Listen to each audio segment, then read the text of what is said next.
जय श्रीराम मित्रांनो, तुम्हाला मी एक गोष्ट सांगतो. आपण फार सनातन धर्मामध्ये आपण जन्म घेतलाय, तर या सनातन धर्मामध्ये बरेचशा अशा गोष्टी होऊन गेल्या ज्याच्यावर आपला आजही विश्वास बसत नाही.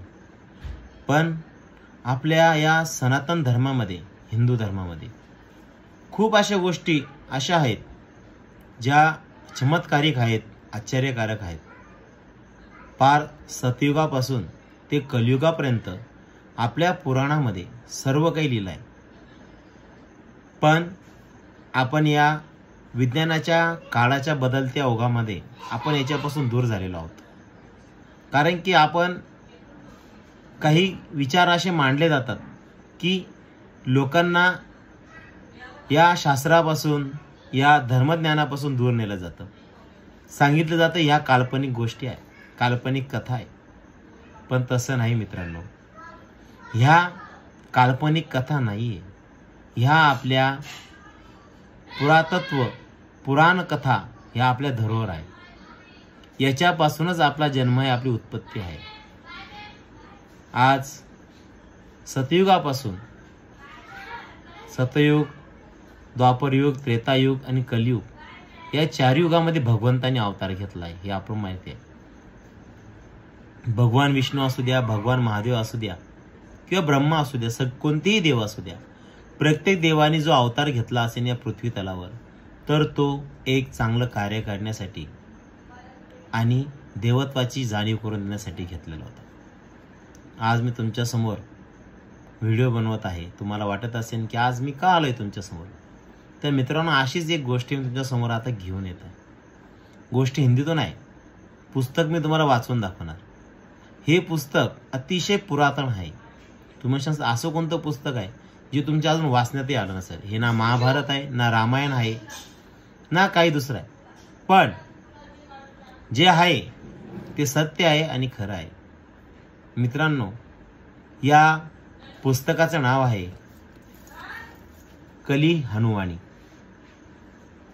तुम्हाला याच्यामध्ये 2 शब्द येतात, कली हनुवाणी. कली हनुवाणी म्हणजे काय? कलियुगामध्ये हनुमानाने दिलेला उपदेश.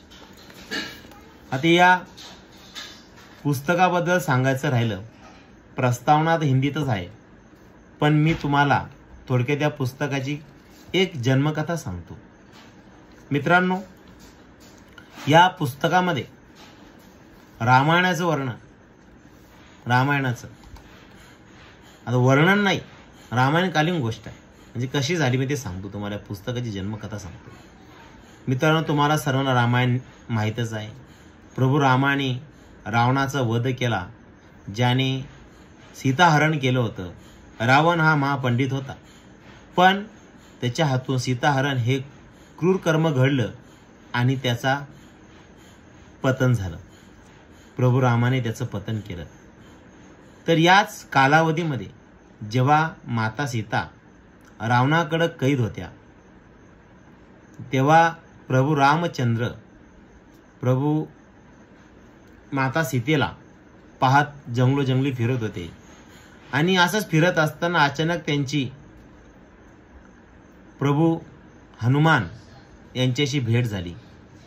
आणि या भक्ताची आणि स्वामीची भेट तुम्ही बऱ्याचशा गोष्टीतून, बऱ्याचशा सिरियलमधून बघितलेलीच आहे. तर हे भेट झाल्यानंतर जेव्हा प्रभू श्री रामाने हनुमानाला आपलं दुःख सांगितलं, तेव्हा हनुमानाने आपल्या स्वामीसाठी, आपल्या गुरुसाठी सीतेचा शोध घ्यायला सुरुवात केली. आणि हनुमान सीतेचा शोध घेत घेत श्रीलंकेमध्ये येऊन पोहोचला. श्रीलंकेमध्ये आल्यावर त्याने प्रथम सीतामातेची भेट घेतली आणि नंतर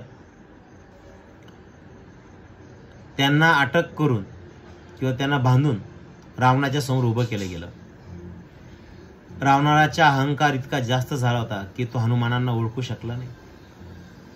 त्याने हनुमानांच्या शेपटीला वेगवेगळे कपडे बांधून त्याला जाळ लावला. आता तो कसा लावला, काय लावला, याच्या डीपमध्ये मी जाणार नाही, तुम्हाला माहीत आहे. त्याच्यात हनुमान प्रभू रामाच्या भक्ताची कलाही तुम्हाला माहीत आहे की हनुमानाने कशा प्रकारे त्यांना जेरीस आणलं होतं आणि हनुमानाने त्या जळालेल्या शेपटीने संपूर्ण लंका जाळून टाकली. आणि इथेच ही गोष्ट सुरू होते मित्रांनो ह्या पुस्तकाची, की तुम्हाला अजूनही माहीत नाही की या शेपटी जळाल्यानंतर हनुमानांना थकवा आला होता आणि तो थकवा घालवण्यासाठी ते श्रीलंकेच्या एका जंगलामध्ये ते काही दिवस वास्तव्यास होते. तुम्ही म्हणशाल ही गोष्ट पुराणात कुठेच नाही, तुम्हालाही प्रश्न पडला असेल. पण मित्रांनो ही सत्यकथा आहे, ही गोष्ट घडली आहे. तर जेव्हा प्रभू हनुमान त्या जंगलामध्ये गेले, तिथले आदिवासी लोक होते, ते मातंग समाजाचे होते, मातंग ऋषीचे भक्त होते. तेव्हा या लोकांनी प्रभू हनुमानाची सेवा केली. हनुमानाला आराम करण्यास जी काही गोष्टी हव्यात त्या सगळ्या केल्या आणि प्रभू हनुमान तिथे राहिले त्यांच्यात. आणि प्रभू हनुमान त्यांच्यामध्ये राहिले. जेव्हा ते हनुमान जायला निघाले तेव्हा सर्व भक्तांनी हनुमानाला अशी विनवणी केली की तुम्ही इथेच थांबावे, इथून जाऊ नये. हनुमानाने त्या लोकांची भक्ती पाहता त्या लोकांना एक वचन दिलं.